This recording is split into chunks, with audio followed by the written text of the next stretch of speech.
আমাদের প্রত্যেকের জীবনে এক বৎসর কমিয়ে নতুন বৎসরে পা দিতে চলেছি, তাই আমি সিম্পল চিকেন কষার রেসিপি নিয়ে চলে এলাম।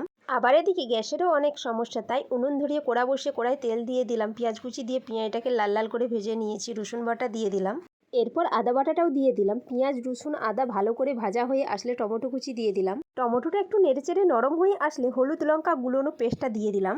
মশলাটা কিছুক্ষণ নেড়েচেড়ে তেল ছেড়ে আসলে পরিমাণ মতো লবণ দিয়ে দিলাম। মশলার সাথে লবণটা মিক্স করে ম্যারিনেট করা চিকেনটা মশলার উপর দিয়ে দিলাম। খুন্তি দিয়ে নেড়েচেড়ে মশলার সাথে চিকেনটা ভালো করে কষিয়ে নিতে হবে। মশলা থেকে তেল ছেড়ে আসলে বাঙালির সবথেকে প্রিয় আলু সব সবজির মধ্যে খুঁজে বেড়ায়, তাই ভেজে রাখা আলুটাও দিয়ে একটু নেড়েচেড়ে নিলাম। রুটি কিংবা লুচির সাথে খেলে এই অবস্থায় নামিয়ে নিতে পারেন, কিন্তু আমি ভাতের জন্য বানাচ্ছি, সেজন্য অল্প একটু জল দিয়ে দিলাম। উনুনের আঁচটা বাড়িয়ে দিয়ে বেশ কিছুক্ষণ ফুটিয়ে নেড়েচেড়ে একটা পাত্রের মধ্যে নামিয়ে নিলাম। দেখুন বন্ধুরা, কালারটা কতটা সুন্দর হয়েছে, সত্যি বলছি খেতে দারুণ লেগেছে।